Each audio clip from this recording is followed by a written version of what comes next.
los instrumentos de observación.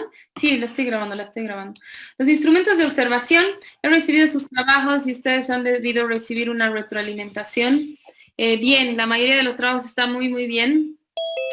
Creo que se han esforzado. Hay un trabajo medianamente bien, que me parece que se podía hacer mucho mejor, y uno que ha salido que no cumple la consigna, ¿ok? Todos han recibido una retroalimentación, todos han recibido la posibilidad de conversar sus trabajos conmigo, y no lo han hecho. Creo que solamente un grupo quería así como revisar algunas cosas. ¿Ya? Por lo demás, bien, buen trabajo, tienen buenas notas, por eso también. Eso por un lado, ¿ya? Por otro lado, el sábado me tienen que enviar el parcial de lenguaje, que es hecho en base a una peli. 2 grupos se han contactado conmigo ayer para que les dé una mano en cómo estamos pensando hacer ese trabajo. Eso, ¿ok? Yo le pediría a alguien, solamente una persona, para no extenderme mucho, que quiera ceder un punto de articulación que piensa trabajar en su parcial, para que yo pueda más o menos decir si vamos bien o si vamos mal. ¿Quién se anima? ¿Quién quiere así como un puntito que hayamos dicho en clases y que se ve en la peli? ¿Quién lo quiere articular? Como para que yo les dé una retroalimentación a todos y todos nos podamos servir de eso. A ver, ¿quién se anima? No sean egoístas con sus puntos de articulación. ¿Quién? A ver.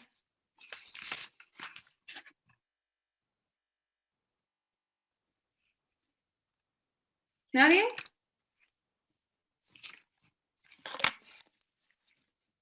Ok, bien. Entonces espero sus trabajos hasta el sábado. No sé si les he puesto hora. Si no les he puesto hora, es hasta el final del sábado. Con tal de que no llegue domingo, está bien, ¿ok? Pueden incluir entonces la presentación que les he dejado en Neo, pueden incluir algunos puntos de la clase de ayer, a su trabajo también como articulación, ¿ya? Más que pensar en que tienen que articular absolutamente todo, piensen que tienen que articular lo que tenga sentido y lo que permita hacer esa articulación, ¿ya? Porque si hacemos a la fuerza no nos va a salir muy bien. Hoy día vamos a empezar a trabajar desarrollo social. Vamos a trabajar la esfera, la dimensión o el área social del niño, y vamos a trabajar a partir de, en realidad... Una pregunta, esto va a entrar igual al trabajo, ¿verdad? No, el trabajo es solo de lenguaje y desarrollo cognitivo, ¿ok? Esto es para su último parcial con el que se habilita, ¿ya? Bien, desarrollo social. Lo que vamos a hacer en desarrollo social, vamos a estudiar y vamos a conversar de, en realidad, de los espacios de socialización, que al mismo tiempo son los que promueven las, digamos, las habilidades sociales del niño. En vez de, digamos, aquí yo hago un cambio a cómo está planteado en el Papalia, porque lo que me interesa estudiar son los espacios de socialización en los que el niño está inserto hasta los 11 años. No se olviden que esta materia abarca hasta la pubertad. Entonces vamos a trabajar los espacios de socialización, ¿ok? Vamos a trabajar los espacios de socialización viendo un poco la relación entre 3 espacios, que son la familia, el preescolar y la escuela, o la etapa escolar, por decirlo de alguna manera. Y vamos a orientarnos, a ver, porque por ejemplo, hablar de la escolaridad, hablar de lo que es la escuela, el colegio, podría llevarnos rápidamente a pensar cosas que tengan que ver con el aprendizaje, con los contenidos, ¿no? Con esas cosas. Pero más bien vamos a tratar de enfocarnos en lo que este espacio implica para el niño. Es decir, ¿qué le ocurre al niño? ¿Qué le ocurre al niño en estos 3 espacios, que son los 3 espacios donde están inscritos la mayoría de los niños hasta los 11 años y que digamos de alguna manera están organizados y se los puede estudiar? Por supuesto que el niño hace más cosas que la familia, el preescolar y la escolaridad, Pero estos son como los 3 espacios que se pueden estudiar y donde nosotros podemos ubicar algo del orden de lo que es lo social, ¿ok? Entonces, familia, preescolar y escuela. Vamos a, entonces la orientación es esa. Vamos a tratar de pensar qué es lo que le pasa al niño en estos espacios y por qué, digamos, cada uno de estos espacios tiene que ver con el desarrollo social, ¿ok? Habría que empezar diciendo que si hablamos de desarrollo social, si hablamos de lo social, tendríamos que pensar al menos en 2 variables, que son el sujeto y lo, digamos, y lo social como tal, ¿no? Y deberíamos pensar que cuando hablamos de desarrollo social, estamos pensando que el niño, digamos, una manera de entender el desarrollo social es cómo el niño puede inscribirse a los espacios sociales, cómo el niño puede estar en la sociedad y de qué manera influye el sujeto niño a la sociedad y la sociedad al niño, ¿no? Es un proceso que tiene así como una relación de influencia, ¿no? Entonces vamos a empezar y vamos a trabajar, vamos a ver algunas definiciones, vamos a ver una manera de entender el desarrollo social podría ser la posibilidad de construir lazos y relaciones con otros sujetos en el marco de una interacción de elementos propios o particulares y normas generales. Me gustaría que ustedes subrayen ahí posibilidad de construir lazos con elementos propios dentro de las normas generales, ¿ya? Porque es un poco a lo que vamos a llegar después de hacer el avance de estas clases, ¿ok? Entonces, el desarrollo social tiene que ver con esa posibilidad de construir lazos a partir de los elementos propios dentro y las normas generales. ¿Por qué hablamos de una interacción entre lo particular, lo propio y las normas generales? No podríamos plantear unos lazos que sean solamente a partir de los elementos propios, ¿no? Porque es muy difícil relacionarse, es muy difícil socializar solamente teniendo en cuenta mis particularidades, ¿no? Por otro lado, y vamos a ver así como piensan ustedes, por ejemplo, las instituciones escolares, por otro lado, es difícil pensar en modos de relacionarse, en modos de socializar, solamente bajo las normas generales, ¿no? Porque las normas generales pueden ser normas que más bien anulen lo particular, ¿no? Entonces, si pensamos que la socialización se da solamente por el acatamiento a las reglas, solamente por el acatamiento a las normas generales, estaríamos dejando de lado aquello particular y aquello propio, ¿no? Pero al revés, si pensamos que la socialización es solo a partir de lo particular, sería como muy difícil pensar que vivamos en sociedad. Entonces, la clave, me parece, para entender desde esta manera el desarrollo social, es la interacción de eso, ¿no?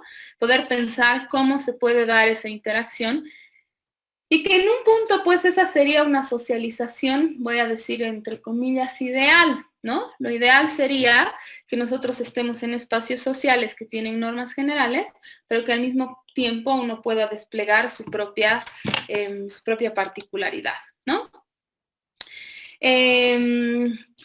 Entonces les decía, vamos a trabajar a partir de lo que son los espacios de socialización. ¿Y por qué los espacios de socialización? Porque de alguna manera todo lo que tiene que ver con las habilidades sociales del niño, todo lo que tiene que ver con la socialización del niño, está atravesada por el medio. El medio juega un papel importantísimo a la hora de desarrollar estas habilidades sociales, ¿no? Ese medio al cual llega el niño, de alguna manera juega un papel importante para que se dé este desarrollo de lo que son las habilidades sociales, ¿no? Habría que pensar, entonces, como dos cosas que ocurren al mismo tiempo en estos espacios de socialización. Por un lado, estos espacios de socialización son espacios que van a promover, que van a estimular, que van a descubrir habilidades sociales de los niños, pero al mismo tiempo estos espacios de socialización y lo que están haciendo es dando elementos para la construcción de la subjetividad del niño, ¿no? Entonces es difícil pensar por separado totalmente lo que sería el desarrollo social sin ubicar que eso de alguna manera también está coadyuvando a la construcción subjetiva, ¿no? Está coadyuvando a la construcción del niño en tanto tiene un ser, en tanto se hace una personalidad, en tanto se va construyendo de este lado del ser, ¿no? Yo les voy a pedir que para esta clase, digamos, y para las clases, dos clases que nos faltan sobre esto, vayamos pensando siempre familia, preescolar y escolaridad, ¿ya? Para poder entender y hacer las buenas articulaciones. Entonces, ¿qué es un espacio de socialización? Un espacio de socialización, hay muchas maneras de entender lo que es un espacio de socialización, pero a lo que nos vamos a referir nosotros con espacios de socialización es a un espacio que produce algunas cosas, ¿no? A espacios que provocan algo en el niño, ¿no? Entonces podemos pensar, se trata de espacios, piensen, familia, preescolar y escolaridad. Se trata de espacios que producen sensaciones, pensamientos, preguntas y respuestas. Son espacios que demandan que el niño invente y esté constantemente creando respuestas.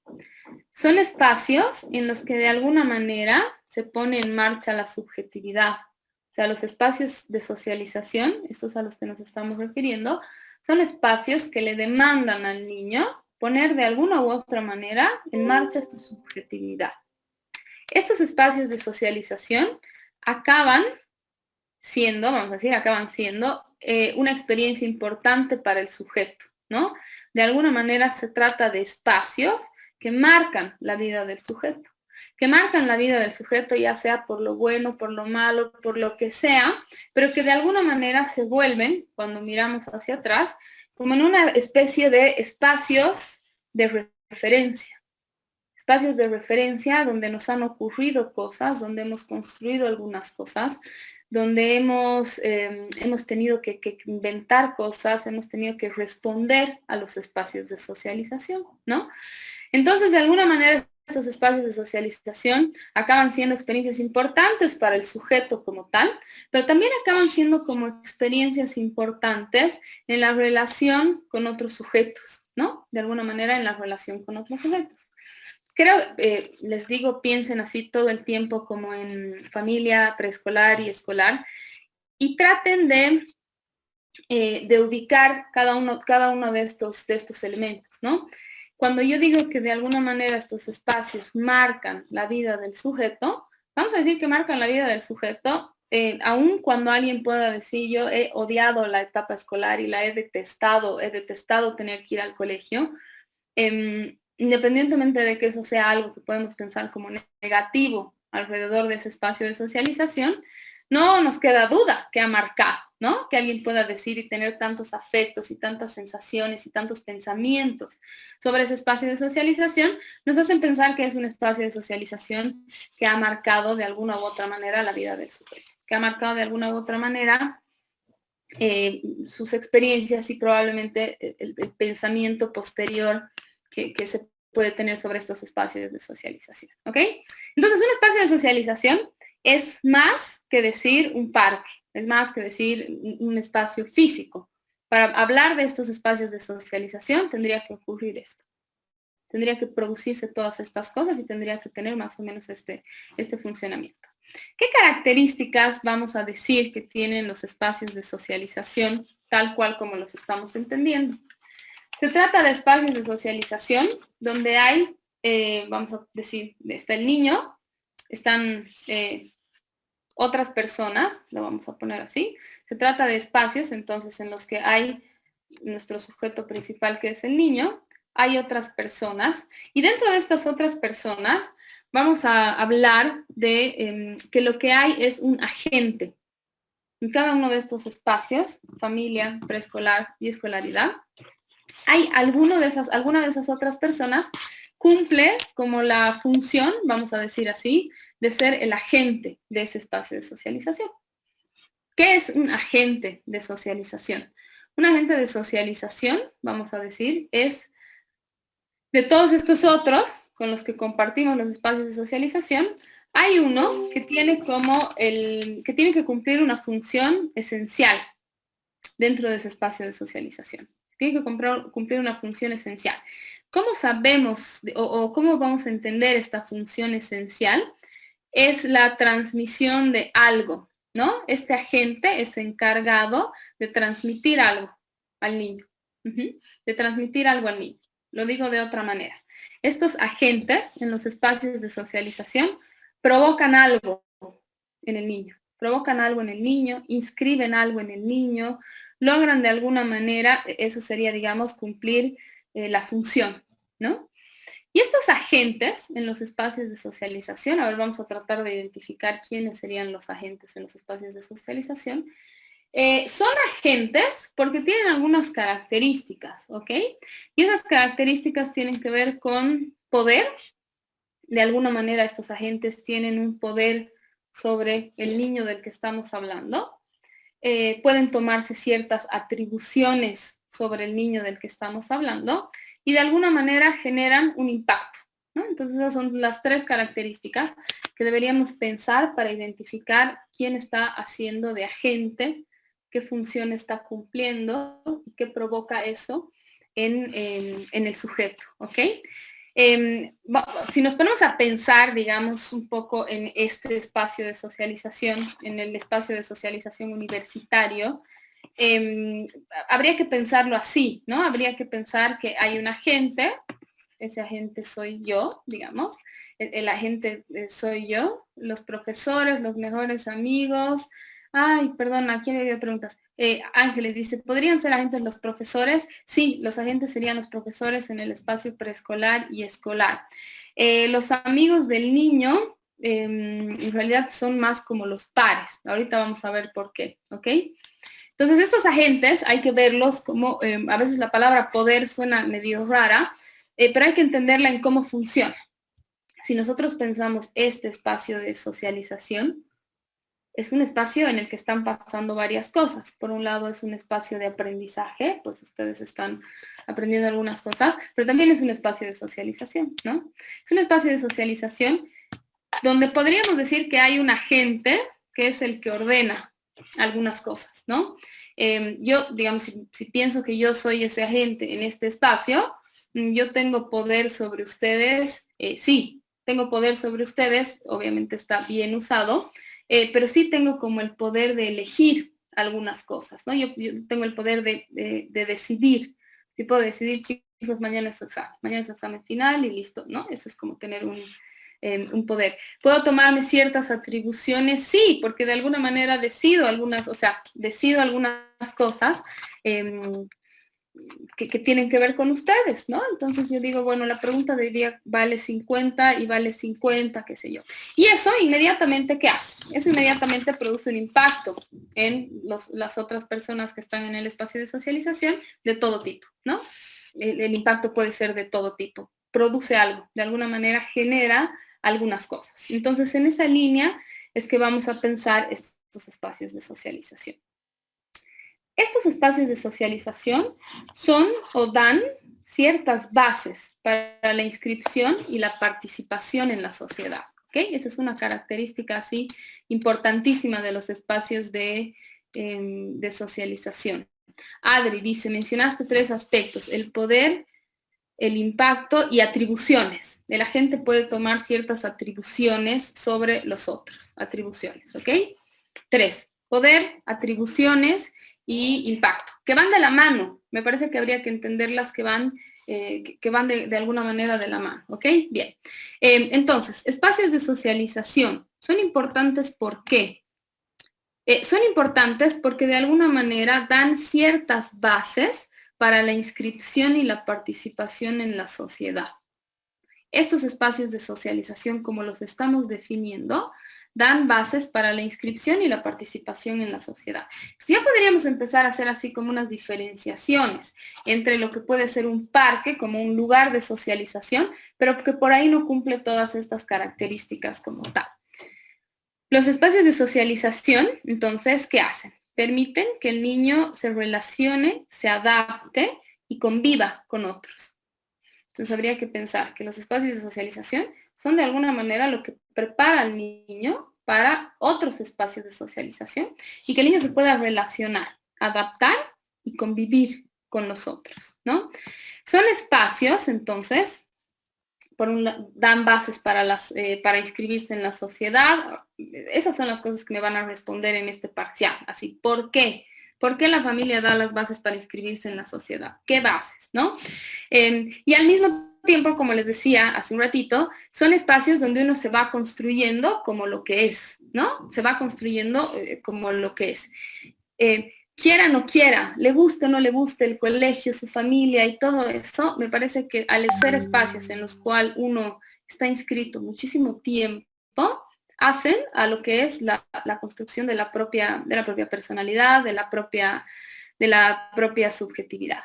Y sobre todo son espacios que permiten la internalización de las normas, las costumbres y ciertos valores, ¿no? Entonces habría que pensar que en los espacios de socialización es de donde se adquiere, ¿sí? Es de donde se perciben ciertas normas, valores y costumbres, ¿no? Y si nosotros pensamos, eso es necesario pues para estar en sociedad. En ese sentido, entonces, podemos pensar que al niño, y aquí les doy la palabra para que me digan si hay algún otro, hay como la familia, el preescolar y la escolaridad, son como los tres espacios organizados, los tres espacios que están de alguna manera ordenados, en el que la mayoría de los niños está inscrito. ¿Ok? Me parece que esos son así como los tres que aparecen con ciertas características que se pueden estudiar. ¿Alguien puede pensar en algún otro espacio de socialización hasta los 11 años que sea así importante para el niño, que sea parte y que cumpla con todas estas características? ¿Se les ocurre algo? Las actividades extracurriculares, tal vez, Ajá. como deporte o un idioma, algo así. Las actividades extracurriculares, idiomas, Ángeles dice algún ambiente deportivo. Ok, sí, son espacios de socialización. Creo que pueden cumplir todas estas características, pero al ser un poco diferentes, digamos, hacen difícil que podamos tener un estudio un poco más global, ¿no? Sí, me parece que si un niño está desde muy chiquito inscrito en clases de fútbol, ese lugar se convierte en un espacio de socialización. Y creería, no es un espacio que haya estudiado mucho, creería que hay un agente, creería que al niño le pasan ciertas cosas, ¿no? Entonces, me parece que sí, podrían ser esos otros espacios, pero esos ya son más particulares, ¿no? Si nosotros nos ponemos a pensar, Laura, Ángeles, preescolar, la familia preescolar y escolar, de alguna manera están incluso inscritos en lo que debería ser, digamos, que todo niño debería acceder a esas cosas. Entonces están de alguna manera, ordenados, ¿no? Para que sea para todos los niños. Las actividades extracurriculares son realmente una elección de los padres, ¿no? Y no sé si podríamos hablar como de la mayoría de los niños inscritos en esos espacios, ¿ok? Pero sí me parece que hay, que son unos espacios de socialización, pero me parece que si hablamos así de la mayoría de los niños, tendríamos que pensar familia, preescolar y escolar, ¿ok? Todo niño tiene una familia, de alguna manera. Todo el niño tiene una familia si abrimos nuestra cabeza a pensar en la definición de familia, ¿ok? Laura Madrigal, ¿qué ocurriría en el caso de un niño en el cual no tiene acceso a la educación? ¿Qué ocurriría? ¿Cómo? No tiene acceso a la educación, no va a tener, no tiene ese espacio de socialización, no tiene el acceso a poder aprender ciertas cosas. Eso, habría que ver si tiene, digamos, alguna otra manera de suplir el tema de la educación. Franco, tienes una pregunta.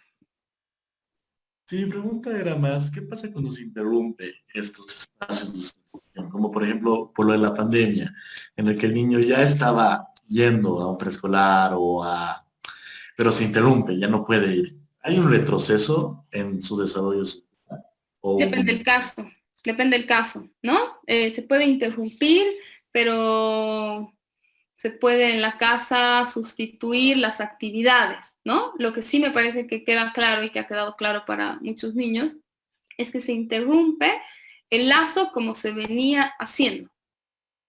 Si bien nosotros podemos pensar que los niños han estado conectados con Zoom y han aprendido a tener otro tipo de lazo, queda claro que lo que se interrumpe es el lazo como se venía construyendo. El lazo, no sé, en un preescolar, el lazo en un curso, el lazo que tenía que ver con el cuerpo a cuerpo, con esas cosas, ¿no? Hay un retroceso en qué? En lo académico, habrá que ver los casos, en el desarrollo habrá que ver los casos, ¿no? Majo, tiene la manito levantada. Jimé, no sé si eso también es como muy específico, pero creo que también un espacio de socialización que es medio común sería como los amigos de barrio o de edificio, ¿no? Del entorno cerca a la casa de... Ajá. Majo, vos sabes que sí, yo creo que toda la socialización que se hacía en los barrios era, digamos, un espacio de socialización muy fuerte y muy importante. Pero creo, Majo, a ver, tú me dirás qué piensas, que con el tiempo se ha ido reduciendo eso como espacio de socialización. No estoy diciendo que no lo tengan, estoy segura que me van a decir, no, yo con los de mi barrio, pero digamos, a nivel general, todos los cambios que han ido ocurriendo y el modo en el que hoy en día es un poco la cotidianidad, diría yo, de los niños, se ha ido reduciendo, ¿no? Si uno escucha, por ejemplo, hablar, bueno, ustedes son re más jóvenes, pero si uno escucha hablar a los papás o a los abuelos, por ejemplo, el barrio era una segunda casa. El barrio era una segunda casa, incluso había como de alguna manera había agentes, ¿no? Había así como un vecino que se encargaba de hacer ciertas cosas, ¿no? Entonces había una cosa, creo más que ahora, Majo. Creo más que ahora, yo he leído una investigación hace unos años que hablaba justamente de eso, ¿no? De cómo había cambiado la vida en los barrios a partir de las coordenadas actuales, de los miedos actuales que a veces tienen los padres, de los tiempos y todo eso, ¿no? Pero sí, me parece o sea, hay un cambio, por eso no lo incluyo como un espacio específico, pero me parece que se podría pensar como un espacio de socialización. No sé si todos ahora.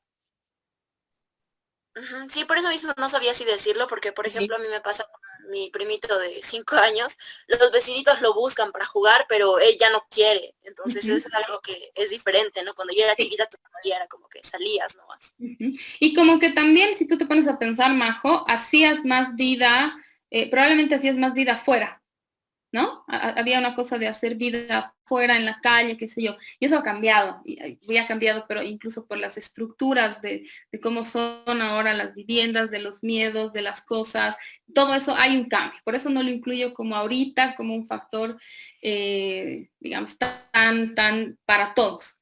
Quién sabe, probablemente así en unos semestres no pueda ni siquiera incluir así la escuela como un espacio de socialización. Va cambiando, ¿ok? Va cambiando. Una cosa, se me ocurría de que, como usted dijo, de que se puede construir un espacio de socialización. Sí, ¿qué pasa cuando un niño habitualmente por ejemplo, no sé, por alguna X razón, habitualmente va al médico, al pediatra, constantemente?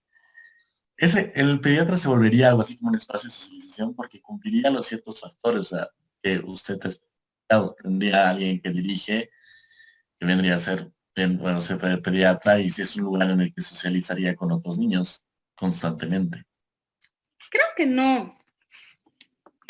O sea, la ida al pediatra no es pues un espacio tan sostenido como ir al colegio, ¿no? Pero si se vuelve constante por alguna razón, ellos también va seguido.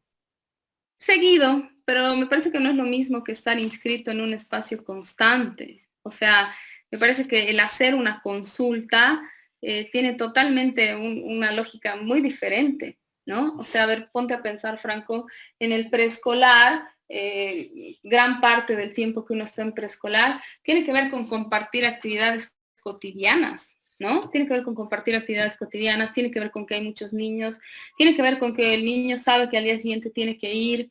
La ida al pediatra, no sé, Juan, no creo que haya un niño que vaya 7 veces a la semana al pediatra, ¿no? Entonces creo que es otra figura. Me parece interesante lo que dice Gaby acá. Dice, se puede denominar espacios de socialización un hospital cuando un niño está internado. Yo creo que sí, ahí está. Para mí esa es una diferencia. Obviamente tendríamos que hablar, no sé si te estás refiriendo a eso, Gaby, pero a niños que están como en un tiempo constante, donde hay una estabilidad de que ese hospital se vuelve casi como un segundo hogar, ¿no? Donde el niño vive, donde el niño comparte, donde el niño duerme, donde el niño come con otras personas y alguien pudiendo hacer un lugar de agente, ¿no?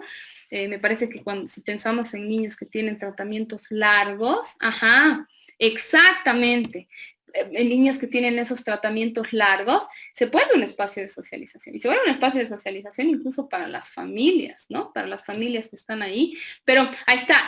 Esa es un poco la diferencia con la pregunta que hacía Franco. A mí me parece que una cosa es ir al pediatra.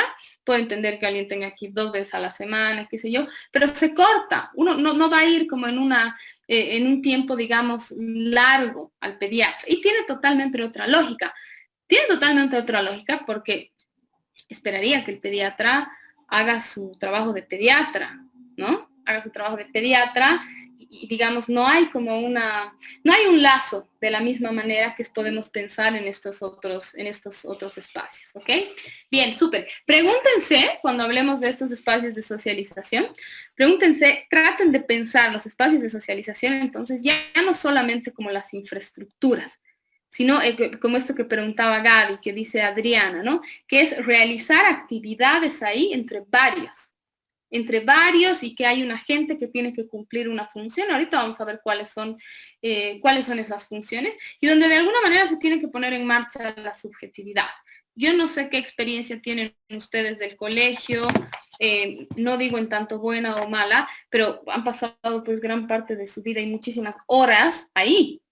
Entonces realmente era como es la casa y el colegio, ¿no? O sea, son como espacios que han marcado de alguna manera hasta ahora, podríamos decir, que han marcado de alguna manera hasta ahora muchísimo de su tiempo, de su energía, de inventar recursos, de muchísimos sentimientos, pensamientos, provoca sensaciones y todas esas cosas. Y acaba siendo, quizás ustedes que son más jóvenes ahora, no sé cómo lo ven, pero acaba siendo como una experiencia que ha marcado.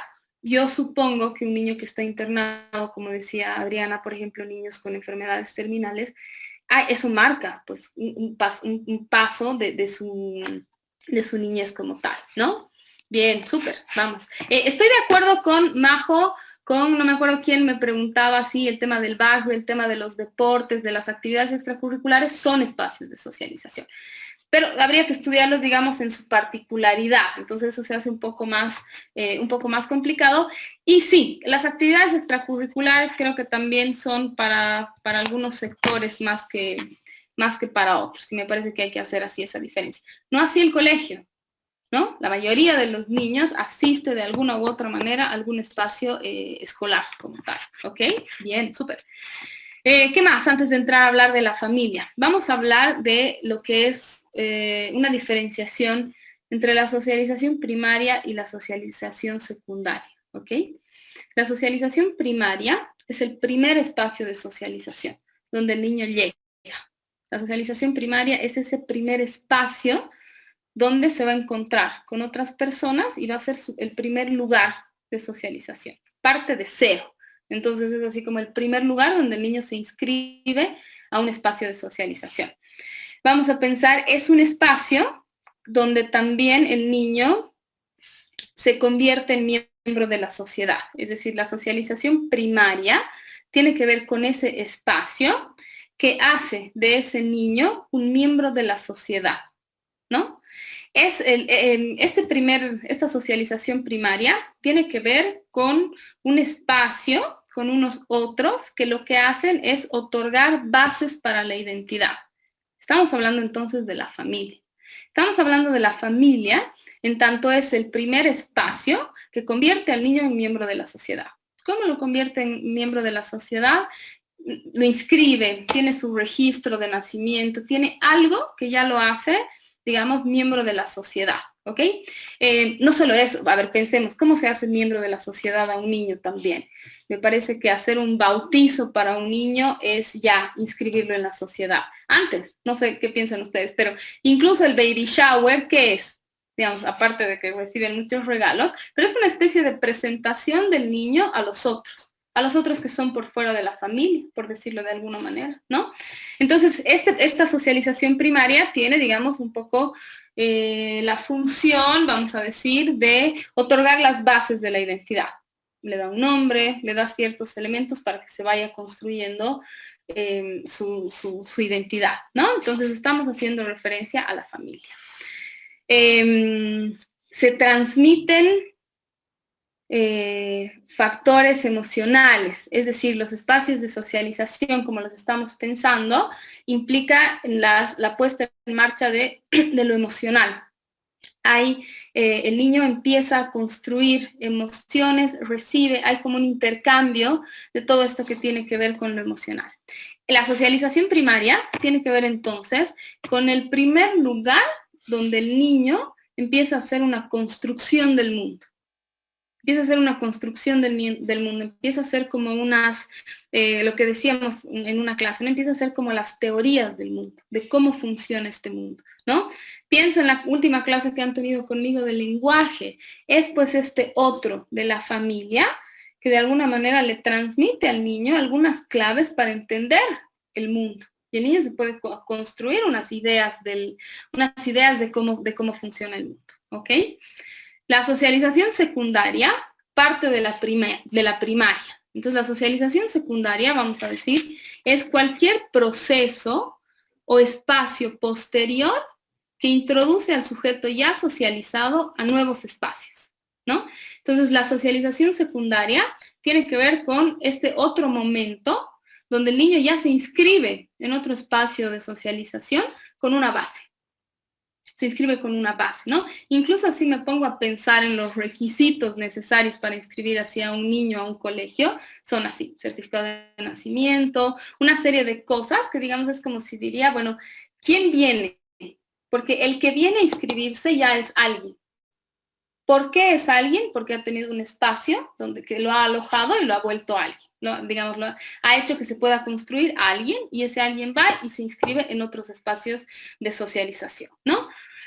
Entonces vamos a decir nosotros, si en la socialización primaria hablábamos de las bases de la identidad, en la socialización secundaria vamos a hablar de una especie de desarrollo de la identidad. Pues como ya hay las bases, los siguientes espacios de socialización le sirven al niño para seguir desarrollando esta identidad, para seguir construyendo esta identidad, para seguir construyendo esta respuesta a quién es ese niño, ¿no? Eso se va haciendo en los distintos espacios que tiene el niño, ¿ok? Entonces estamos hablando ya, cuando hablamos de socialización secundaria, de instituciones, ¿no? De cualquier institución a la que el niño se va a integrar siendo ya alguien, por decirlo de alguna manera, ¿no? Vamos a pensar que los espacios de socialización que esta socialización secundaria, también tiene dentro de los espacios de socialización factores emocionales, ¿no? Entonces, cuando hablamos de espacios de socialización, estamos haciendo referencia a ese intercambio, también de lo emocional y de lo afectivo. Si el niño venía con unas ideas, unas bases para construir el mundo, para descubrir el mundo, los espacios de socialización continúan como con este trabajo, ¿no? Continúan con este trabajo, es decir, el niño continúa a partir de los espacios de socialización construyendo cómo es el mundo, descifrando cómo es el mundo, ¿no? Entonces se trata con la base de la socialización primaria, seguir construyendo e incluir nuevos elementos, ¿no? Y eso es lo que hacen los niños. Me parece que eso es lo que es muy interesante ver cómo los niños empiezan a traer incluso a sus casas cosas de otros espacios de socialización, ¿no? Entonces en la casa se hacen las cosas de una manera y el niño empieza de pronto a traer las cosas así de su preescolar, de su colegio, lo que su profesora ha dicho, empieza a traerlo a la casa, ¿no? Entonces eso nos muestra cómo estos espacios permiten que el niño vaya ampliando un poco sus teorías sobre cómo funciona el mundo, sus teorías de cómo son las cosas, ¿no? Entonces hablamos de socialización primaria y de socialización secundaria, ¿ok? Tendríamos que pensar que todo sujeto que está inscrito en la sociedad ha pasado y atraviesa la socialización primaria y la socialización secundaria como tal, ¿ok? Vamos a hablar ahora de lo que es, entonces, primer espacio de socialización primaria, estamos diciendo la familia. Entonces en realidad vamos a rescatar como algunas cositas que ya habíamos avanzado para tener una idea y una noción de la familia. ¿Qué tendríamos que decir de la familia? Tendríamos que decir de la familia que es muy fácil caer en idealizaciones de la familia, ¿no? Es muy fácil tener una definición de familia a partir de lo que son los ideales de la familia, ¿no? Entonces, claro, yo abro el Papalia y veo en la foto la familia, papá, mamá, 2 hijitos y el perrito. Entonces, la familia es eso, ¿no? Y creo, entonces, yo un poco les digo esto para estar advertidos de que hay que tener cuidado con creer que la familia se define solamente por su composición, ¿no? Hay que tener un poco de cuidado con eso. ¿Por qué hay que tener un poco de cuidado con eso? Porque yo digo, porque creo que asistimos hoy en día a un momento en que hay muchas formas de hacer familia, ¿no? Ese ideal de la familia, papá, mamá, 2 hijitos, la mascota, está un poco lejano, ¿no? Puede seguir habiendo, no digo que no, pero creo que hoy en día hay muchas maneras de hacer familia, hay muchas formas de hacer familia, hay muchas maneras en las que un sujeto hace referencia a su familia y no tiene que ver solamente con la composición, ¿no? Otra cosa importante para pensar la familia.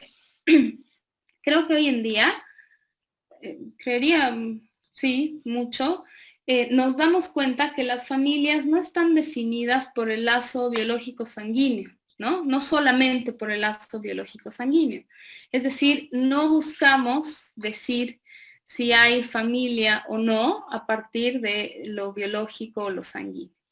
Parece que entonces, cuando uno intenta así definir qué es familia, en realidad estamos refiriéndonos a los lazos, ¿no? Hay unos lazos, hay unos vínculos que se hacen dentro de una familia. ¿Y qué es eso en realidad lo que hace que alguien pueda decir que su abuelo es en realidad su padre? Porque ahí hay un vínculo que tuvo que ver con la paternidad, por ejemplo, ¿no? Entonces hay que tener cuidado un poco cuando se habla de familia, ¿de qué? De no segregar, ¿no? De no dejar de lado las diferentes formas de familia con las que hoy en día nos podemos encontrar. Entonces nos podemos encontrar con que familia es la mamá y la abuela, y eso es la familia, ¿no? Entonces nosotros, ¿qué vamos a decir? No, aquí hace falta, no, me parece que hay que tener en cuenta eso y tratar de encontrar maneras de entender lo que pasa en una familia, más allá de lo sanguíneo, más allá de los ideales de composición, ¿no? Porque de la mano de este cambio, yo no sé si ustedes pueden percibir eso, creo que hay diferentes maneras de hacer familia, sí, eso lo vemos en todo lado. Y va cambiando también, van cambiando los tipos de vínculos y las pautas de crianza, ¿no? Entonces, si uno hace así como una revisión y se mete así a como a estudiar, había momentos en que había una crianza muy orientada a poner límites, ¿no? Al no, por ejemplo, al no era así como nadie hablaba durante el almuerzo y había una figura que era así la que encarnaba el orden, qué sé yo. Después creo que ha habido otro momento, bueno, han debido ver varios momentos, pero se me ocurre pensar en otro momento en que más bien las pautas de la crianza aparecen por una cosa de que no hay que poner límites. Entonces, que es imposible poner límites, ¿no? Yo me acuerdo una de las primeras experiencias que tenía cuando he salido de la universidad, fui a trabajar a una guardería y esta guardería tenía así digamos, como filosofía, que tú no podías decir la palabra no. O sea, la palabra no era una palabra prohibida, digamos, ¿no? No podías decir no. No duré mucho, digamos, pero entonces va cambiando, ¿no? Las pautas de crianza también van cambiando acorde a lo que va ocurriendo. Y los tipos de vínculos también, ¿no? Porque en un momento uno puede pensar qué pasaba, ¿no? Por ahí las mujeres, las madres, estaban todo el día con sus hijos y eran las únicas encargadas de la crianza. Pasa un tiempo, las mujeres salen a trabajar, salen a estudiar, salen a hacer cosas y entonces por ahí hay menos tiempo. Entonces los vínculos también pueden cambiar, ¿no? ¿Y por qué es importante esto? Porque yo creo que como psicólogos, como psicopedagogos, tenemos que estar un poco pues a la altura de lo que está ocurriendo, ¿no? Tenemos que, o sea, no importa si les parece o no les parece, eso ocurre, ¿no? Ocurre que incluso por cómo está el mundo, por cómo se mueve el mundo en una cosa de tiempos así súper rápidos, a veces el tiempo que el niño está realmente así con sus padres puede ser menos. En tiempo, probablemente no en calidad, ¿ok? Pero me parece que hay que como reconocer estos, digamos, todos estos cambios para poder estudiar realmente lo que hablamos por familia, ¿ok? Entonces, ¿qué vamos a hacer nosotros? Vamos a estudiar la familia, no en tanto formas de composición, sino la familia como un espacio encargado de transmitir cosas al niño, un espacio que produce procesos psíquicos en el niño y un espacio, digamos, vamos a ver la familia como un lugar donde ocurren cosas, ahorita vamos a ver qué cosas son así importantes que ocurran, y que esas cosas que ocurren le permiten al niño inscribirse en la sociedad. Vamos a ver la familia, y creo que eso ya lo hemos visto así en distintas clases de a poquito, como la encargada, digamos, de empezar a construir un sujeto social, de empezar a hacer del niño un ser social. Entonces nos vamos a centrar más bien en aquello que tiene que ocurrir en la familia, digamos, en aquello que deberíamos decir, eso es lo que más o menos ocurre en la familia y esto es lo que deberíamos ver si se está produciendo de alguna manera, ¿no? Se le debería transmitir algunas cosas puntuales al niño para que el niño salga y se pueda, digamos, inscribir en la sociedad como tal, ¿no? Entonces vamos a decir así, tengo en mi diapositiva las cosas que deberíamos pensar que ocurren en la familia, que deberían ocurrir en aquello que estamos denominando familia, ¿ok? La familia debería ser ese lugar donde se produce subjetividad para el niño. La familia debería ser ese lugar donde se transmiten ideales, identificaciones. Los primeros ideales, vamos a aumentarle, los primeros ideales e identificaciones.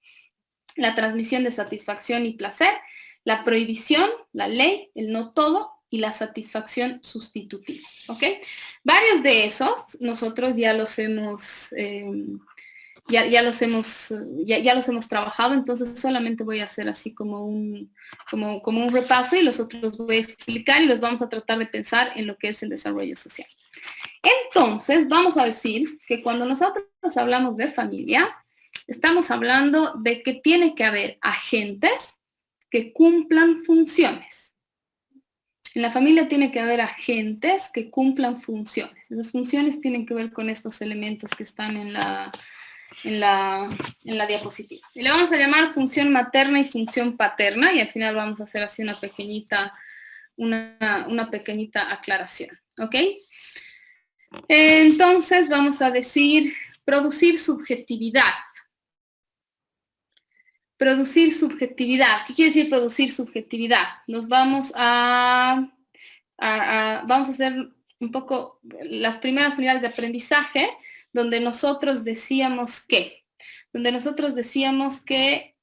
el niño antes de nacer ya es alguien en el discurso. El niño antes de nacer ya tiene algunos elementos que tienen que ver con su ser, ¿no? Cuando el niño nace, vamos a decir también, de alguna manera, se transmiten elementos que le permiten al niño construir su subjetividad. ¿no? Es decir, el niño descubre ahí en el encuentro con estas personas, el niño va a descubrir algunos elementos que le permiten tener subjetividad, que le permiten ser alguien. Mi ejemplo así más básico y más simple de entender esto es el solo hecho de que el niño sea nombrado ya tiene que ver con el inicio de esta subjetividad, ¿no? El hecho de que ese niño sea alguien para la madre, alguien para el padre, ya implica que estamos hablando de un sujeto, ya implica que estamos hablando de alguien que es más que solamente el funcionamiento del cuerpo biológico. Y entonces en la familia se van transmitiendo constantemente distintos elementos que el niño tomará o no para construir su propia subjetividad, ¿no? El niño, ¿se acuerdan de las primeras clases? Yo les decía, el niño nace y lo que hay es como una red de palabras, red de ideas, deseos, anhelos, proyecciones y todo eso. Entonces, con todo eso, el niño, con algunos de esos, irá construyendo su subjetividad. Cuando nosotros hablamos de producir subjetividad, habría que pensarlo de esta manera. Habría que pensarlo que la subjetividad tiene que ver con aquello que es lo que nos hace únicos, lo que nos hace particulares, ¿no? ¿Y dónde empieza eso de ser único y de ser particular? Eso empieza en la familia, digamos, eso empieza a partir de los primeros lazos que se hacen y cómo este niño tiene un lugar, ¿no? Cómo este niño tiene un lugar así de ser único, de ser particular, de ser diferente a los demás, ¿no? Podríamos pensar entonces que este niño es un niño para alguien, ¿no?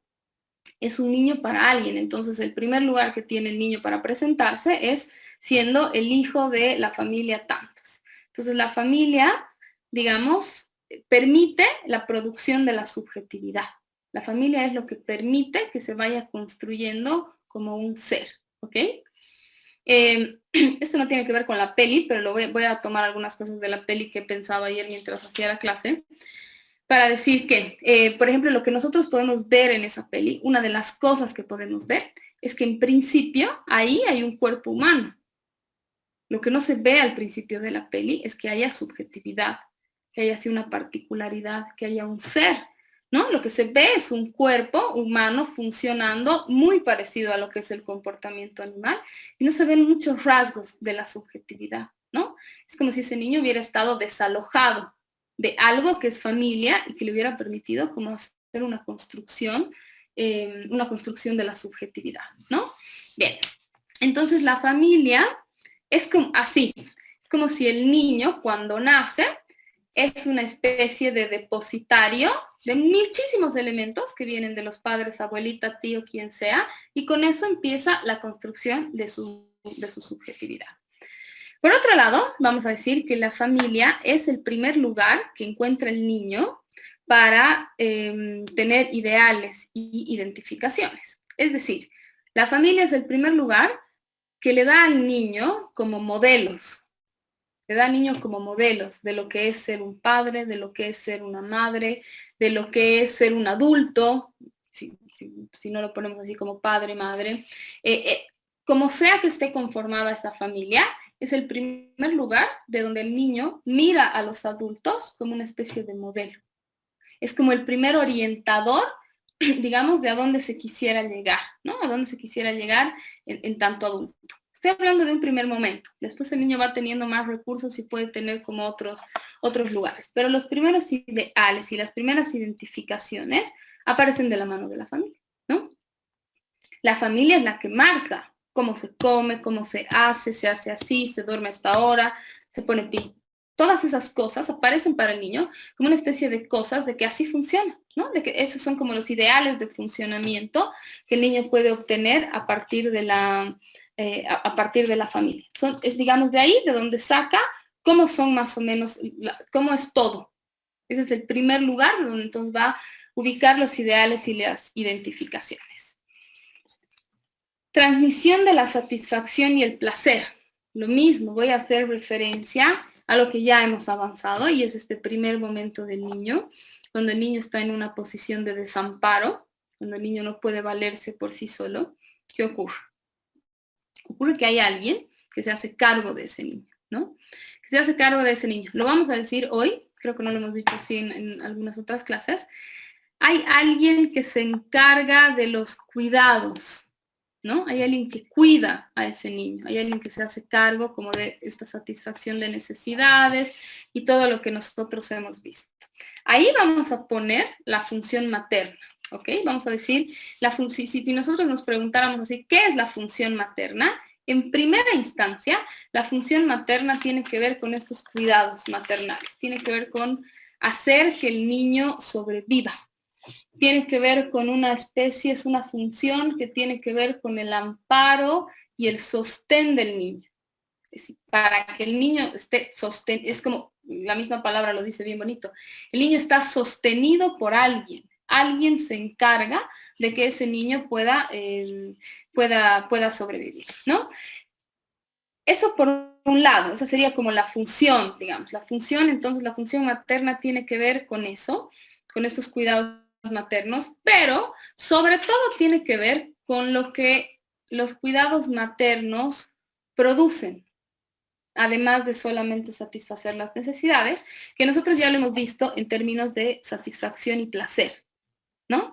Entonces, cuando al niño se lo cuida, cuando al niño se les da estos cuidados maternales, además de que se le está permitiendo su sobrevivencia, el niño experimenta, conoce, descubre por primera vez lo que es el placer. El niño tiene conocimiento del placer. Tiene conocimiento del placer, además, en el propio cuerpo, ¿no? Porque hemos dicho que en este momento casi todo tiene que ver, digamos, con lo corporal.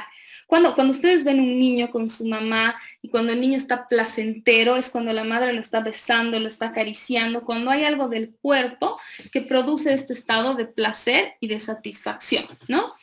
Podríamos pensar, entonces, función materna, transmisión de la satisfacción y el placer, que el niño conozca el placer, que el niño descubra el placer.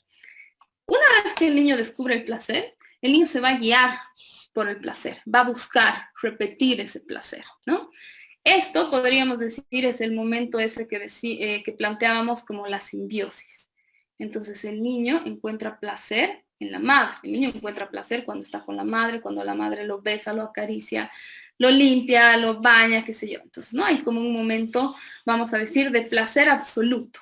Es un momento en que el niño conoce la satisfacción y el placer, y eso puede ser así ilimitado de alguna manera, ¿no? Placer y satisfacción con la madre. Piensen lo importante que es para inscribirnos en la sociedad del placer. Piensen lo importante que es que nosotros hayamos conocido en un momento el placer. Porque el placer, de alguna manera, se vuelve en una especie de estímulo. Uno lo que quiere hacer cuando está en la sociedad, ¿qué es? Quiere hacer cosas que le produzcan placer. Ya no solamente en el cuerpo, un placer y una satisfacción que puede tener que ver con otras dimensiones. Quiero decir, no solamente en el cuerpo. Pero entonces, por eso es importante la familia. La familia le brinda al niño la posibilidad de conocer el placer. Y que su guía, digamos, en el mundo, después, para cuando vaya a los distintos espacios de socialización, pueda haber algo de, digamos, pueda orientarse a algo del placer. En este momento, el placer lo estamos planteando como un placer del lado de los cuidados maternales y en simbiosis con la madre, ¿no? Lo estamos así planteando como que el niño descubre el placer ahí y en un momento cree que solamente está ahí. Entonces, ¿qué otra cosa le pasa al niño en estos primeros momentos en la familia? Le pasa que el niño se encuentra de alguna u otra manera con una prohibición, con una ley, ¿ok? Vamos a decirlo así. ¿Se acuerdan cuando ya hablábamos de la simbiosis?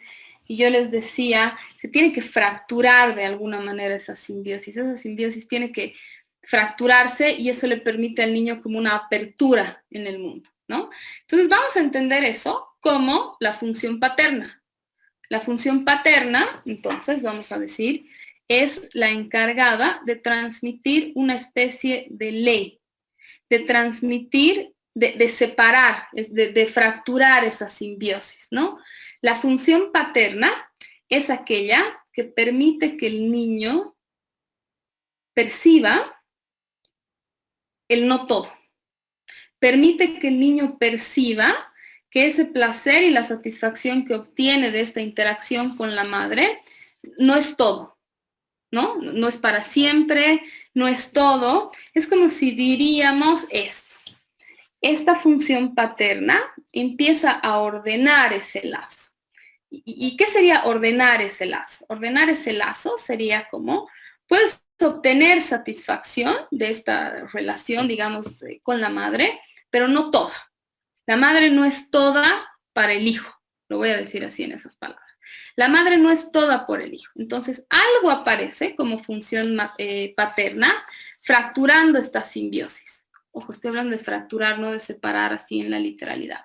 Fracturando esta simbiosis, y eso hace entonces que el niño pueda ubicar, es una cosa interesante, porque es como si el niño puede ubicar que si bien la madre es su madre, la madre puede ser también la mujer del padre, por decir una cosa. Lo estoy hablando así en términos súper freudianos, pero es como si la función paterna apunta a inscribir una ley del no todo.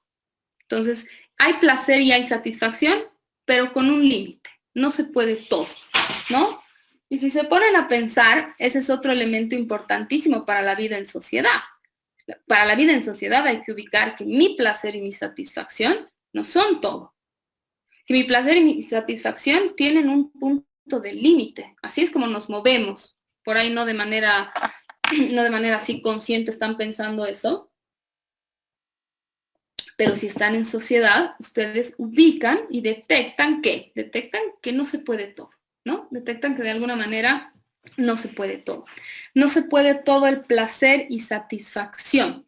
En el caso del niño es interesante, ya esto hace referencia en realidad a la metáfora paterna o lo que antes se llamaba en psicoanálisis el complejo de Edipo, hace referencia como que se produce esta especie de fractura y entonces el niño ubica a la madre como su madre, pero también ubica que la madre es para otras cosas, que la madre puede tener placer y satisfacción en otras cosas. Eso es. Así como en facilito, es más o menos plantearlo de esa manera, ¿no? Entonces hay una especie de prohibición sobre la madre, en tanto la madre sería toda para el niño. Más adelante, tercer, cuarto semestre, van a ahondar esto para entender que también esa prohibición es la madre misma tiene que encontrar como un límite, ¿no?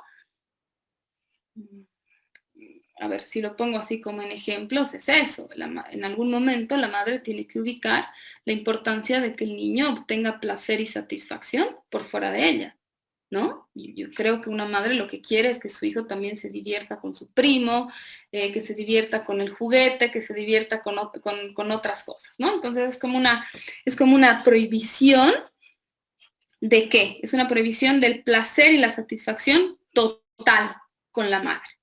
No es la prohibición así de todo, no, es la prohibición de que el placer y la satisfacción con la madre de manera absoluta no siempre se puede, ¿no? Entonces es como si el niño, yo les he puesto ahí en la diapositiva, que lo que se inscribe en este momento, cuando ocurre, digamos, cuando hay el ejercicio de la función paterna, lo que se inscribe para el niño es, lo voy a decir así, es como la ley del no todo. Es como si el niño adquiere como no todo se puede en totalidad, no se puede todo, hay un límite para algunas cosas. Vamos a ver después lo importante que es cuando se inscribe en el espacio preescolar, ¿no? Entonces, pongamos, es como si la función paterna inscribe esta especie de regla, ¿no? Esta especie de regla en el sentido de hay algo que no se puede, hay un límite, hay algo que no se puede, ¿no?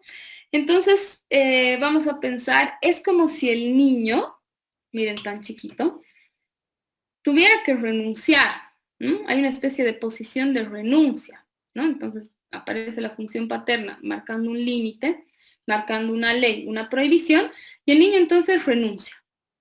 Renuncia a encontrar ese placer y esa satisfacción únicamente con la madre y de manera absoluta.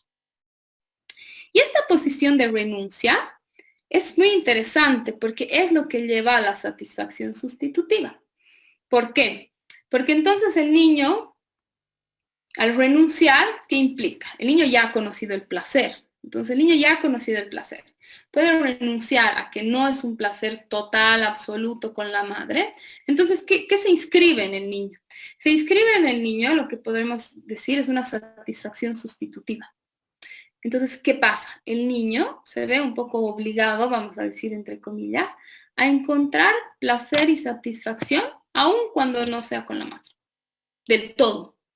Puede seguir teniendo alguno, pero hay una cosa de, al haberse dado esta fractura, es como si el niño estaría entonces ahora obligado a pensar de dónde obtengo placer y satisfacción, ¿no? ¿De dónde se saca eso? ¿De dónde puedo? Yo ya he conocido el placer y la satisfacción, no lo puedo todo con la madre, quien esté haciendo, digamos, de la función materna.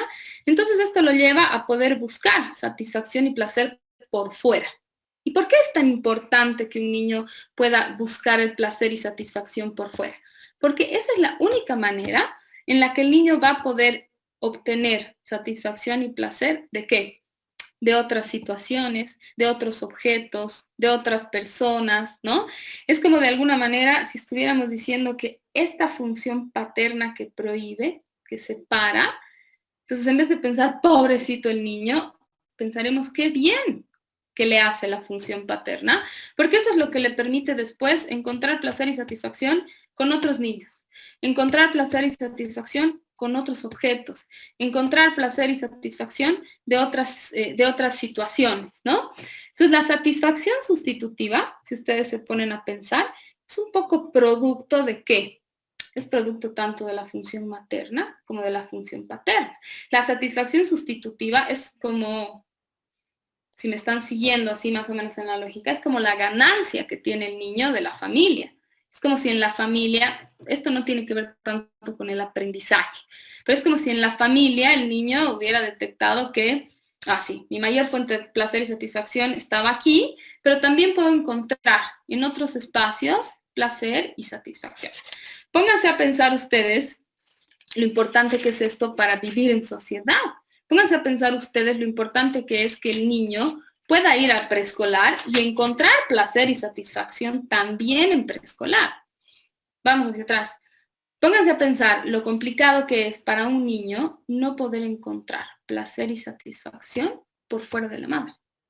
Pónganse a pensar así lo que sería eso, lo que el niño se estaría perdiendo, vamos a decir así, por no poder estar en esta lógica de una satisfacción sustitutiva. ¿No? Es como si de alguna manera algo de afuera podría ser para el niño algo que produzca placer y satisfacción, ¿no?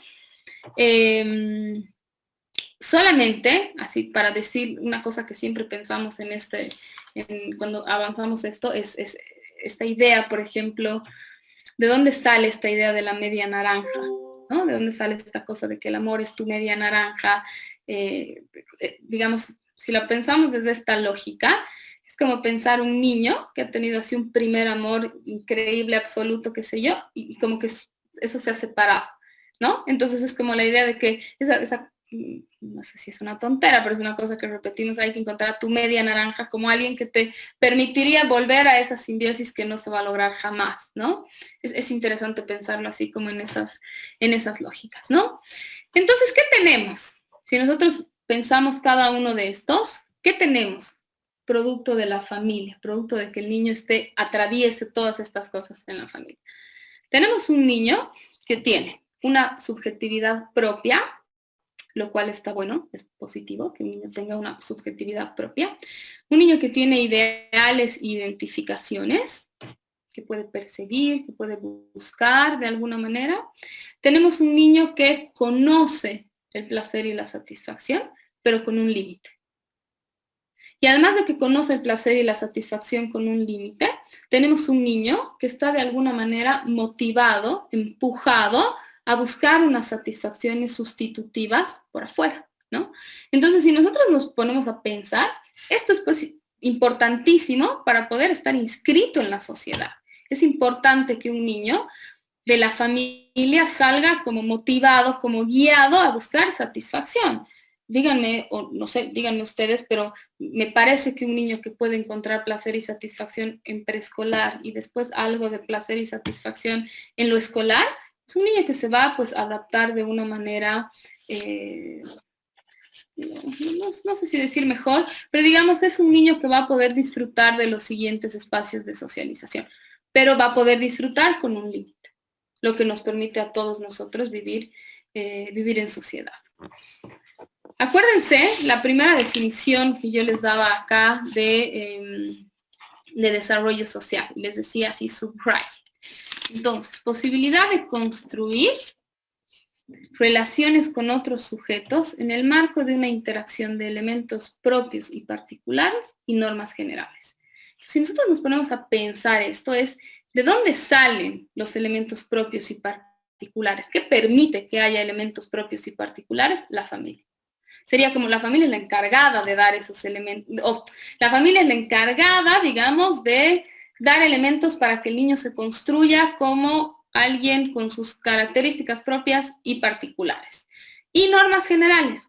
La familia es la encargada también de inscribir una especie de ley primera, la ley del no todo.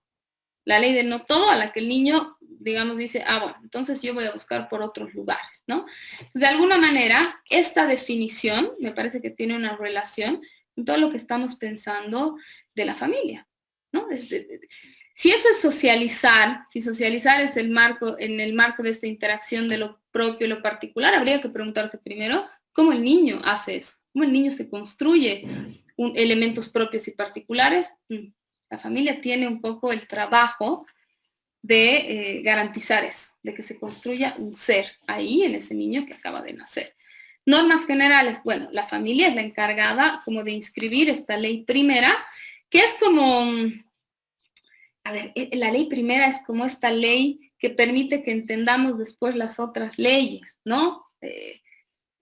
No que siempre las cumplamos, porque a veces, todos a veces nos podemos pasar de la ley, pero sabemos que nos hemos pasado de la ley, porque hay algo como que ordena nuestra subjetividad en términos de que no todo se puede, de que hay siempre un límite para algunas cosas.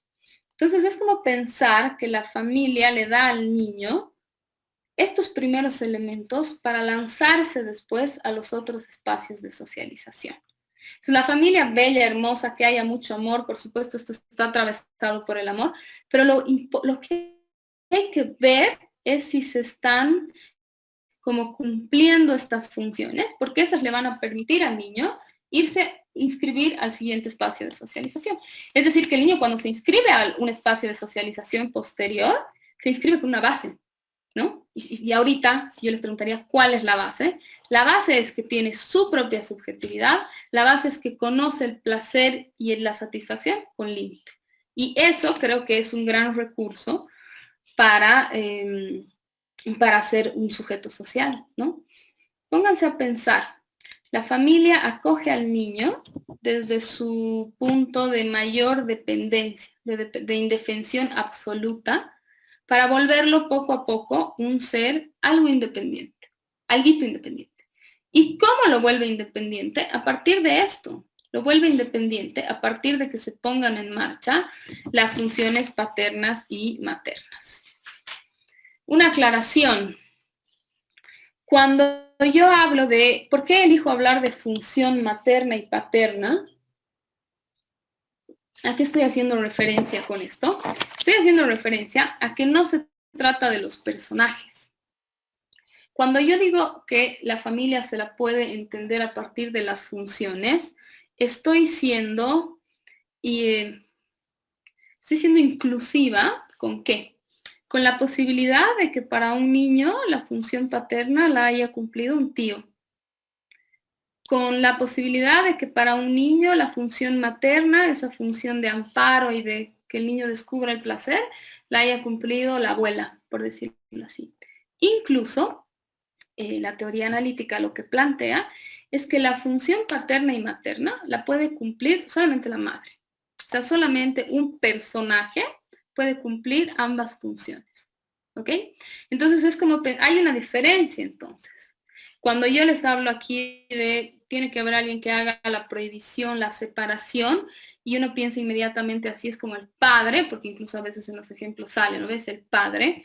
Deberían ustedes preguntarme, ¿qué pasa si no hay padre? Entonces esto no valdría, ¿no? Si fuera una cosa realmente de los personajes, esta teoría no valdría para todas las familias, ¿no? Y habría que dudar, habría que dudar. Pero si nosotros pensamos en las funciones, eso nos hace pensar que esta mirada de la familia se puede aplicar incluso ubicando que un solo personaje pueda cumplir ambas funciones en distintos momentos, por supuesto, ¿no? Quien haga esta prohibición, quien haga este no todo, quien establezca esta fractura, puede ser incluso la misma madre. La misma madre puede entonces, se trata de funciones, no se trata de personajes, no se trata del ideal de quién tiene que estar o quién no tiene que estar. No, se trata de que haya al menos uno que cumpla las funciones. Pienso en la película. Pensé que iban a querer ustedes hablar cosas de la película.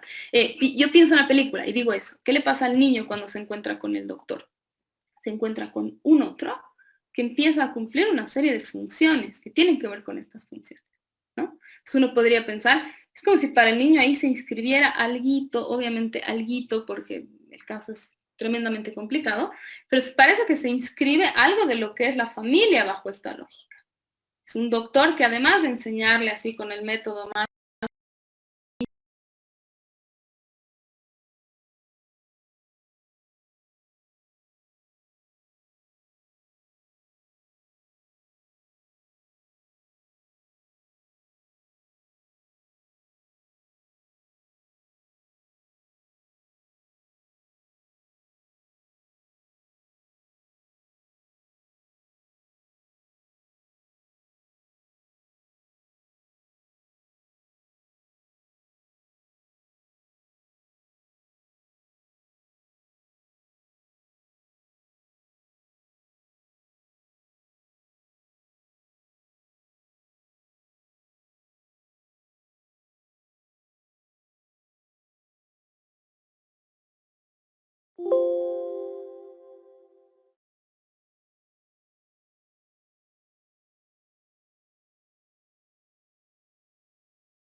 ¿Vives de acuerdo a tu verdadero propósito de vida?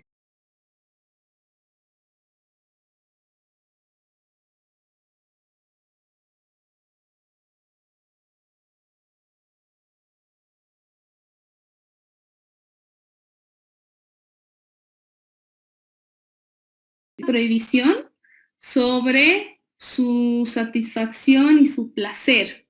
Entonces es como que el niño se encuentra con que algo de ese placer que el niño podría repetir y hacerlo así como todo, digamos, que podría ser infinito y que no tendría límite, el niño se encuentra de una u otra manera con un límite.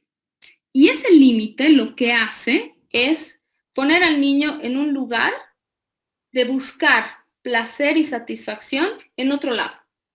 Entonces es como si nosotros pensaríamos así. Esa satisfacción que él obtenía de manera así absoluta, vamos a decir con la madre, tiene un límite. Entonces, como tiene un límite, el niño, ¿qué hace? Aparte de que sigue disfrutando de la madre con un límite, el niño empieza a buscar, es como que se le empieza a abrir, por eso yo digo, uso la palabra, es como que el niño está motivado empieza a buscar por otros lados la satisfacción y el placer, ¿no? Entonces el niño puede pasar a encontrar satisfacción en otras cosas. Se llama sustitutiva porque hace un poco referencia a que algo de esta primera satisfacción total y de simbiosis con la madre empieza a encontrar unos sustitutos. Entonces el niño puede disfrutar de objetos, puede disfrutar de un juego, puede disfrutar de los pares y cosas así. Con eso tiene que ver Pablo. Perfecto, sí, ya está más claro. Súper. Gracias. Bien, ¿qué más? ¿Qué más? ¿Qué otra pregunta? ¿Qué pasa con las niñas que se apegan más al padre que a la madre? ¿En qué sentido? ¿Qué pasa de qué?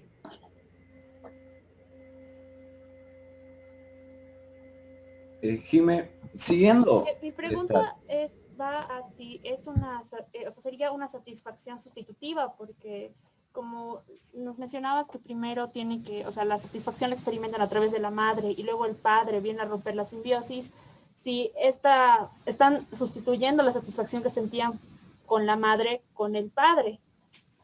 No sé si se entiende. Sí, se entiende, pero creo que hay que ubicarlo también como, no solamente como el padre y la madre.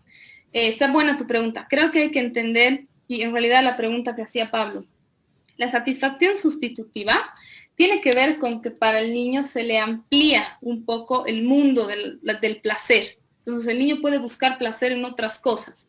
No es eso lo que queremos, digamos, no queremos que el niño encuentre placer cuando vaya a jardín de infantes con los niños de su edad, no queremos que se quede jugando y que encuentre placer en eso, ¿no? A ver, si tú lo piensas entonces, Ángeles, como bueno, el niño y la madre y después la niña se apega al padre, puede ser una satisfacción, sí, pero más que una satisfacción sustitutiva, me parece que es como el niño encontrando otros lugares de placer y satisfacción, ¿no? Ahora, voy a hacer una aclaración.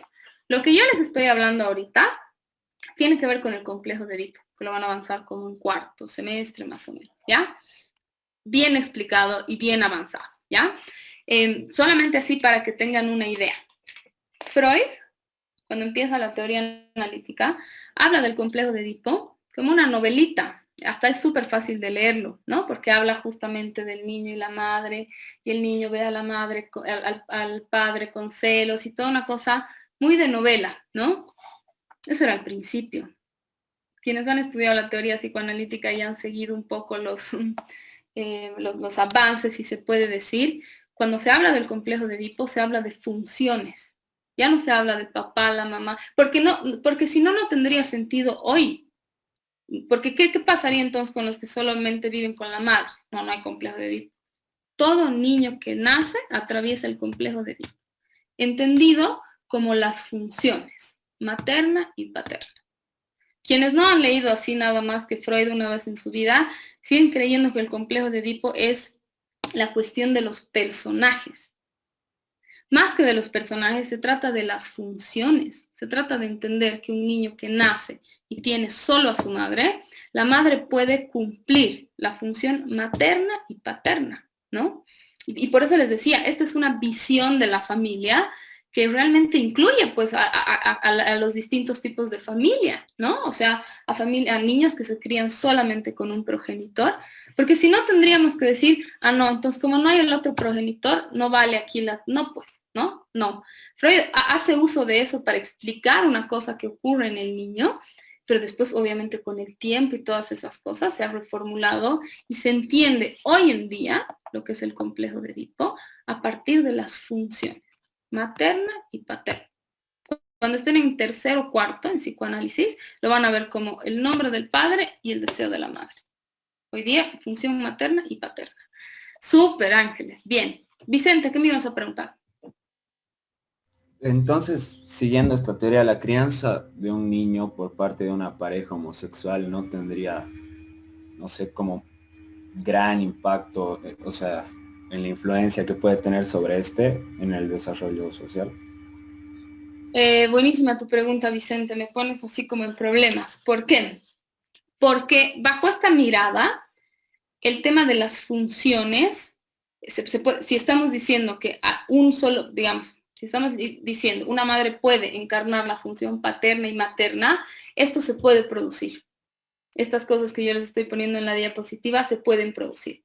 Si hablamos de una pareja del mismo sexo y que se cumple la función materna y paterna, podríamos pensar, hay algo de esto que también se podría producir. Pero, Vicente, yo creo que ahí, digamos, si tú me preguntas así como qué efectos o qué otras cosas, tú has hablado, por ejemplo, de crianza, no sé cómo es en los otros aspectos, ¿no? Me parece que todavía se está estudiando como esas cosas, no es un área de mi especialidad, pero tu lógica es buena. Tu lógica es buena, es pensar que un niño que nace, la mamá fallece y el niño se queda con la madre, con el padre, perdón, probablemente el padre puede ejercer alguna de estas funciones, ¿no? Para producir estas cosas. Creo que, digamos, si seguimos en esta lógica, las funciones las puede cumplir cualquier otro ser humano que esté dispuesto a cumplir esas funciones. Pero efectos en otras cosas y en otras áreas, no, te prometo, no lo he estudiado tanto y creo que se sigue así como estudiando algunas cosas. Pero tu lógica es buena, Vicente. ¿Qué más? ¿Qué otra cosa piensan? A ver, ¿qué opinan de esta mirada de la familia? Me pongo a pensar en lo que acaba de mencionar Vicente, y es como que, o sea, yo personalmente considero, o al menos por lo que he visto, es como que, claro, estamos en tenemos esa capacidad de constituirnos como ciertos agentes, de cumplir ciertos roles. Considero que las familias homoparentales también cumplen ciertos roles bastante diferenciados. No, por ejemplo, con dos padres no necesariamente hay dos figuras de autoridad, por ejemplo. Y me pongo a pensar en los efectos también que estas cosas podrían tener, porque, o sea, es algo tan específico esto, y me pongo a pensar en algo muy, muy, muy personal mío, que es que, por ejemplo, la figura de autoridad que yo he tenido no ha sido mi padre, y ha sido mi hermana, y he generado una versión total con ella, a nivel de que recién nos hemos aprendido a llevar bien a esta edad, digamos, ¿no?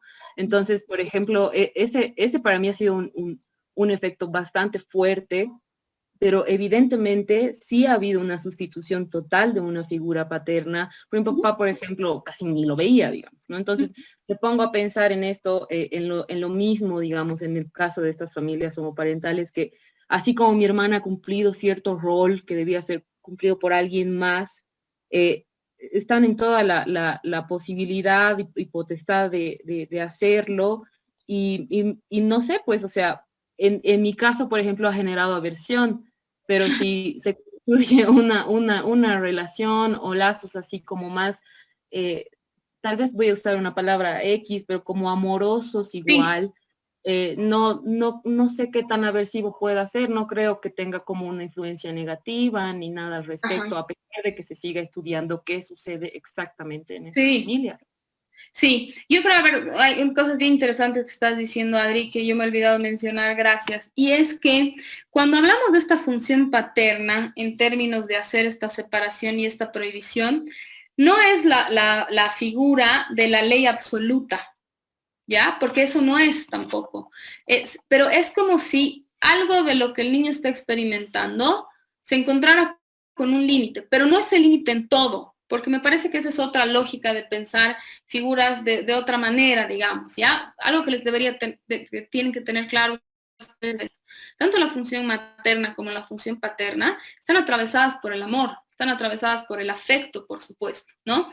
Y cuando hablamos de que en algún momento se encarna esta función paterna de ley, esta función de separación, no es todo el rato y en todo. Me parece, a ver, voy a hacer un ejemplo a riesgo de que pueda quedar muy superficial y por ahí algún día ustedes me dirán, Jimé, qué mal ejemplo diste, pero nos puede ayudar. Yo les decía cómo una madre incluso puede ser ella la que, digamos, la que marque esta separación, ¿no? Entonces me pongo a pensar en qué, me pongo a pensar en una madre con su hijo, que en algún momento ubica que ese niño ya no puede dormir con ella. ¿Ya? Digamos que ubica eso. Entonces la madre hace una cosa de llevarlo a su cama y decirle, no puedes dormir aquí.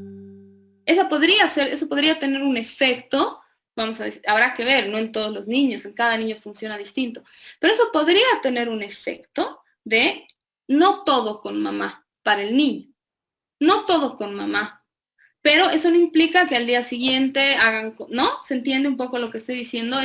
La función es como, tiene que inscribir en el niño no todo, no todo se puede, que no es lo mismo de decir nada se puede. No, pero es bien interesante pensar en las palabras.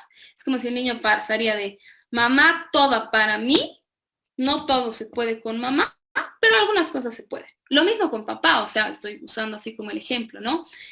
Porque si no, creemos que es una cuestión solamente de poner límites, reglas y todas esas cosas. No, el niño en algún momento tiene que detectar, lo voy a decir así, el niño en algún momento tiene que detectar que esa madre no es solo madre, que esa madre tiene otro lado, vamos a decir así, y ese lado es mujer. Entonces esa madre tiene otras cosas por las que obtiene satisfacción y placer, como sea, ¿no? Eso, Adri.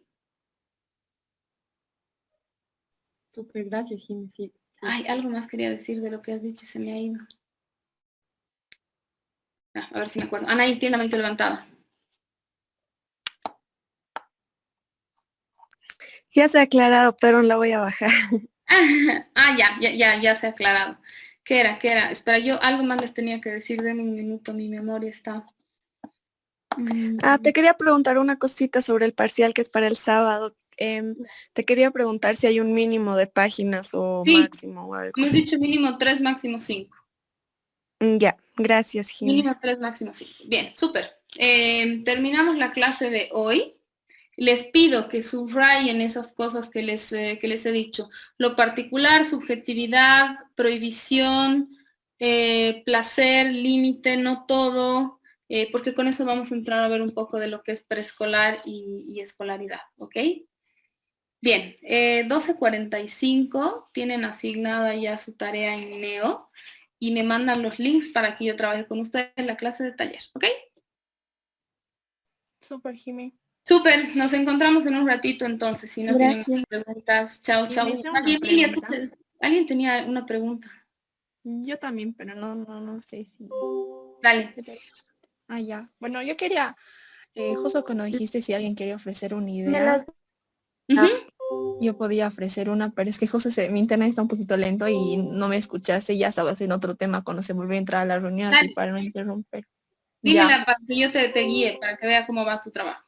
Ya, bueno, es una de las ideas que hemos nombrado con mis compañeras, y es que al principio de la película tanto el doctor como el profesor se percatan que no es mudo el niño, sino que por el aislamiento social que vivió, no pudo desarrollar el lenguaje que le permita inscribirse a una instancia social.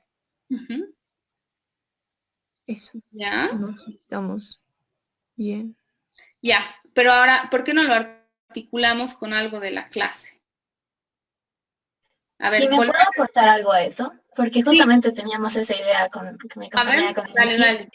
Habíamos pensado que justo en una escena de la película dicen que el niño no es mudo, pero, o sea, que a pesar de que tiene la cicatriz en la tráquea, no es mudo. Entonces ahí podemos articular que su aparato fonador está bien, pero que todo lo demás no está, o sea, no está desarrollado a los demás niveles. Entonces creo que ahí hemos hecho esta conexión, digamos. Está bien, súper. O incluso, Fabi, digamos, tú puedes articular esa idea con esta idea de pensar que digamos, que el lenguaje, o en este caso la falta de lenguaje, expresa muchas, o sea, que la falta de lenguaje puede expresar cosas que no solamente tienen que ver con el funcionamiento del lenguaje. Un poco lo que nos da la idea la peli es que tiene esa herida en la tráquea, pero como dice la Sofía, a nivel de aparato fonador está todo bien.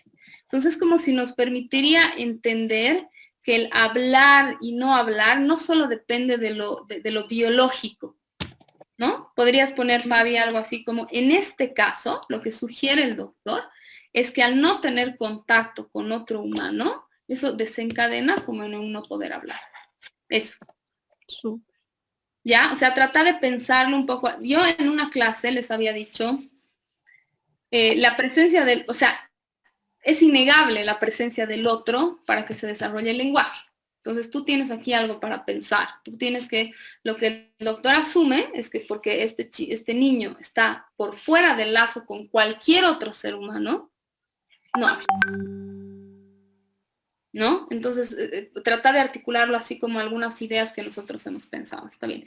Traten, Fabi, me han mandado 2 trabajos que he corregido, que están muy descriptivos. Entonces, traten así como de pensar y de articular con las ideas de la clase, ¿no? Claro, ya. Bien, bien. Está bien. Gracias, Sofi. Nos vemos 12:45. ¿Alguien está de casualidad con la plataforma de Neo abierta? Jime, yo justo ahorita. Yo, Jime. También. Y he buscado la pero no aparece. La de taller, para taller. Estás en la parte de taller, a ver, fíjense. Ahora sí, recién creo. Porque Ya, súper. Sí, ya aparece, Jimé. Mándenme sus links si necesitan ayuda y si no, mándenmelos de todas maneras porque voy a entrar a trabajar con ustedes, ¿ok? Gracias, Jimé. Súper, nos vemos en un ratito. Gracias. Chao.